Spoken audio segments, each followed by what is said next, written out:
पूर्वी एशिया के इस हिस्से से नमस्कार। आज 19 फरवरी 2026 है। आज हम जिस विषय पर बात करने जा रहे हैं वो है ग्रे जोन वॉर्स, चीन की बढ़ती समुद्री रणनीति। चीन एक ऐसा खेल खेल रहा है जहां नियम ऐसा लगता है हर दिन बदल रहे हैं। एक तरफ फिलीपींस के मछुआरों को डराना तो दूसरी तरफ ताइवान के आसमान में एक अदृश्य रेखा को पार करना। ये सब अलग अलग घटनाएं नहीं हैं, बल्कि एक ही बड़ी रणनीति का हिस्सा लगती हैं।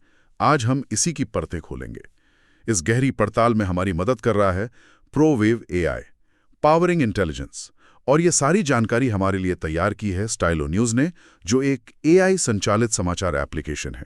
असल में स्टाइलो न्यूज़ स्टाइलो इंटेलऑप्स सॉफ्टवेयर का ही एक उपभोक्ता संस्करण है। वही सॉफ्टवेयर जिसे सरकार, सेना और बड़े व्यापारिक संस्थान इस्तेमाल करते हैं। तो इसका मतलब यह है कि हमारे श्रोताओं को एक ऐसे उपकरण तक अनोखी पहुंच मिल रही है जो वैश्विक निर्णय लेने वालों की सहायता के लिए बनाया गया है। तो चलिए इन घटनाओं की परतों को खोलते हैं। हमारे पास पिछले 2 हफ्तों के कई स्रोत हैं जो दक्षिण चीन सागर और ताइवान जलडमरू मध्य में बढ़ती सैन्य गतिविधियों का एक जटिल जाल बुनते हैं। शुरुआत करते हैं फिलीपींस से। वहां की स्थिति पर पहले ध्यान देते हैं। 31 जनवरी को चीन की पीपल्स लिबरेशन आर्मी मतलब पीएलए ने विवादित हुआंग यान डाओ पर गश्त की।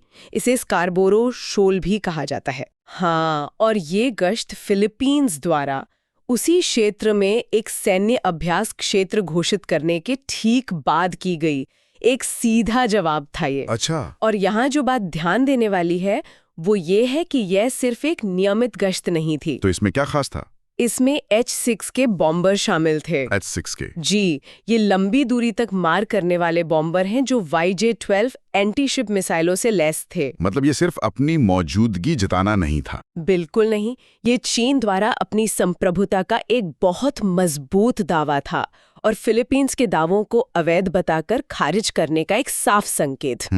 यही तो चीन की ग्रे जोन रणनीति का एक क्लासिक उदाहरण है। तो ये ग्रे जोन रणनीति आखिर है क्या? इसे आसान शब्दों में कैसे समझा जाए? देखिए, ये ऐसी कार्रवाइयां हैं जो युद्ध की परिभाषा में तो नहीं आती, लेकिन वो शांति भी नहीं है। अच्छा। मतलब बिना पूर्ण युद्ध छेड़े नियंत्रण और प्रभाव का दावा करने के लिए लगातार सोची समझी हरकतें करना। तो एक तरह से लगातार दबाव बनाए रखना। बिल्कुल, बिना एक भी गोली चलाए। और इस पूरे मामले में संयुक्त राज्य अमेरिका की भी एक बड़ी भूमिका है। हाँ, बहुत बड़ी। फिलीपींस और अमेरिका संयुक्त सैन्य अभ्यास कर रहे हैं और अमेरिका ने फिलीपींस में अपनी आर्मी रोटेशनल फोर्स भी स्थापित की है। और सिर्फ इतना ही नहीं, अमेरिकी प्रतिनिधि सभा ने ताइवान और फिलीपींस के लिए 720 अरब एनटीसीडी से भी ज्यादा के सैन्य सहायता पैकेज को मंजूरी दी है। तो इससे तो फिलीपींस एक बहुत ही जटिल स्थिति में आ गया होगा। बिल्कुल, यहीं पर फिलीपींस एक बहुत मुश्किल स्थिति में फंस जाता है। एक तरफ वो अमेरिका के साथ अपने संबंधों को मजबूत कर रहे हैं। हाँ। दोनों देश राजनयिक संबंधों के 80 साल मना रहे हैं और 2026 में 500 से अधिक संयुक्त सैन्य गतिविधियों की योजना बना रहे हैं। 500 से ज्यादा? जी। लेकिन दूसरी तरफ फिलीपीन सरकार के भीतर ही इस मुद्दे पर एक राय नहीं है। अच्छा, तो उनके अपने अंदर ही मतभेद हैं। हाँ, और यही बात इसे और पेचीदा बनाती है।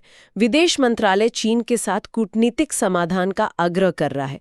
वो कह रहे हैं कि बातचीत से हल निकालें। और रक्षा मंत्रालय? जबकि उनके रक्षा और तटरक्षक बल एक ज्यादा सख्त रुख अपना रहे हैं। वो चीन की हरकतों को सार्वजनिक कर रहे हैं ताकि घरेलू और अंतर्राष्ट्रीय समर्थन हासिल किया जा सके। तो अब ताइवान की ओर बढ़ते हैं, जहां तनाव शायद और भी ज्यादा साफ नजर आता है। हाँ, ताइवान में स्थिति कहीं ज्यादा गंभीर है। 15 फरवरी को ताइवान के रक्षा मंत्रालय ने अपने क्षेत्र के पास 11 चीनी सैन्य विमानों और 8 नौसैनिक जहाजों का पता लगाया। और उनमें से 9 विमानों ने तो मध्य रेखा को भी पार किया था। ये मध्य रेखा एक तरह की अनौपचारिक सीमा है ना? जी, जिसे ताइवान अपनी सुरक्षा की एक महत्वपूर्ण रेखा मानता है।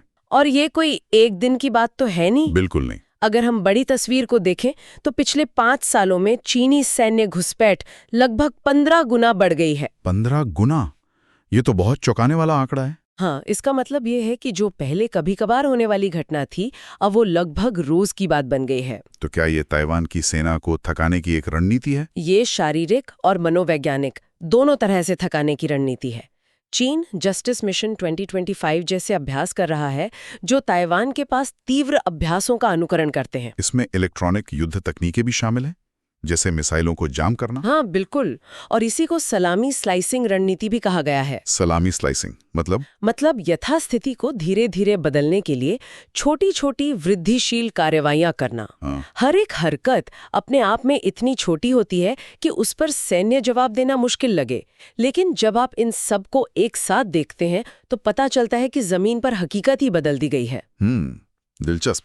लेकिन यहाँ एक अजीब बात है, 2026 की अमेरिकी राष्ट्रीय रक्षा रणनीति में ताइवान का सीधा उल्लेख नहीं है। जी, और इसने ताइपे में काफी चिंता पैदा कर दी है। तो इसका क्या मतलब निकाला जाए? ये एक महत्वपूर्ण सवाल उठाता है।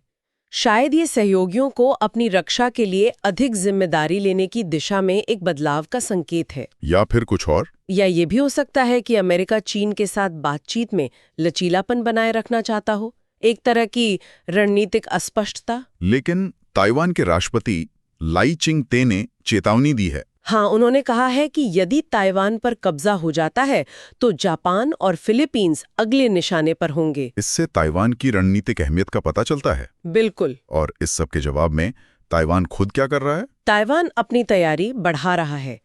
वो 8000 से अधिक सैनिकों के साथ अपने बड़े पैमाने पर हान क्वांग सैन्य अभ्यास कर रहे हैं। लेकिन मैंने सुना है कि उन्हें कुछ आंतरिक चुनौतियों का भी सामना करना पड़ रहा है। सही सुना है। उन्हें रक्षा बजट को लेकर आंतरिक राजनीतिक विभाजनों का सामना करना पड़ रहा है, जो उनकी सैन्य आधुनिकरण की क्षमता को आप कह सकते हैं कमजोर कर सकता है। तो अगर हम इन सभी घटनाओं को एक साथ देखें, चीन, फिलीपींस, ताइवान, अमेरिका, तो क्षेत्रीय और अंतर्राष्ट्रीय स्तर पर इसका क्या मतलब है? देखिए, मुख्य रूप से यह एक बहुआयामी भू राजनीतिक मुकाबला है। हर खिलाड़ी की अपनी अपनी चालें हैं। बिल्कुल। पहले चीन को देखते हैं। राष्ट्रपति शी जिनपिंग सैन्य शुद्धिकरण के माध्यम से आंतरिक नियंत्रण को मजबूत कर रहे हैं।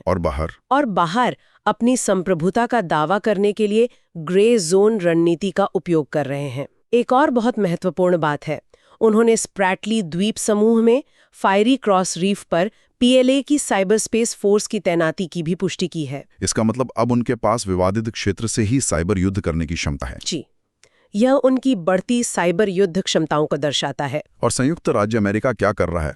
अमेरिका चीन को रोकने के लिए अपने सहयोगियों के नेटवर्क को मजबूत कर रहा है, विशेष रूप से फर्स्ट आइलैंड चेन के साथ। जरूर, आप नक्शे पर जापान से लेकर ताइवान फिर फिलीपींस तक द्वीपों की एक श्रृंखला की कल्पना कीजिए। अच्छा। ये श्रृंखला एक तरह की भौगोलिक दीवार बनाती है जो चीन की नौसेना को खुले प्रशांत महासागर में आसानी से जाने से रोकती है। तो ये अमेरिका के लिए एक रक्षात्मक रेखा है। हाँ, एक बहुत महत्वपूर्ण रक्षात्मक दीवार। इसीलिए फिलीपींस और ताइवान इस चेन की सबसे अहम कड़ियां हैं। समझ गया। लेकिन ट्रंप प्रशासन के तहत नीति में कुछ बदलाव आया है। हाँ, नीति अधिक लेनदेन वाली हो गई है। मतलब वो सहयोगियों पर अधिक रक्षा खर्च करने के लिए दबाव डाल रहे हैं। और इस पूरे मामले में आसियान जैसे क्षेत्रीय संगठन की क्या भूमिका है? आसियान, जिसकी अध्यक्षता इस समय फिलीपींस के पास है, दक्षिण चीन सागर के लिए एक आचार संहिता पर जोर दे रहा है। एक कोड ऑफ कंडक्ट? जी, लेकिन समस्या ये है कि आसियान के भीतर ही बहुत विभाजन है। मतलब सब एक मत नहीं है? बिल्कुल।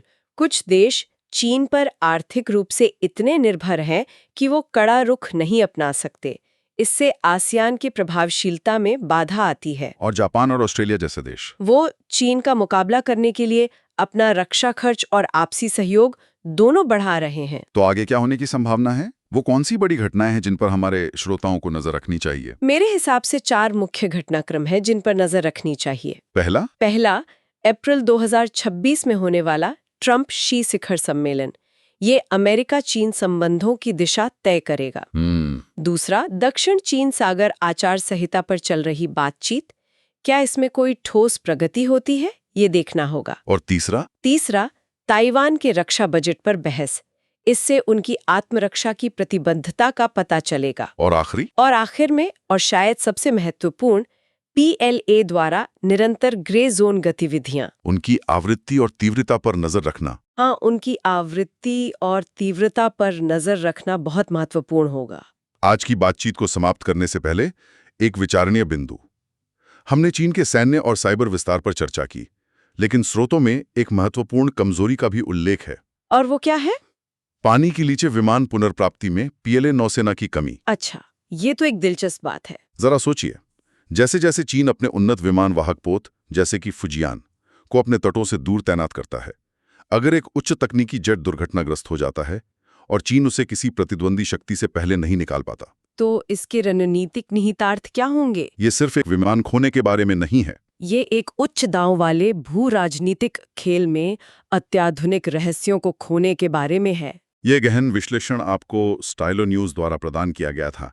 यह एक मोबाइल और कंप्यूटर ऐप है जिसे आप सैकड़ों पारंपरिक समाचार स्रोतों और एक्स से व्यक्तिगत इंटेलिजेंस शैली की जानकारी प्राप्त करने के लिए डाउनलोड और अनुकूलित कर सकते हैं।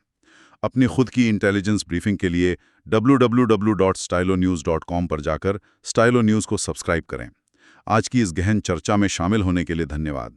अगर आप भविष्य में किसी खास विषय पर चर्चा चाहते हैं तो हमें बताएं, और ताज़ा जानकारी के लिए अपने पसंदीदा सोशल मीडिया पर स्टाइलो न्यूज़ को फॉलो करें।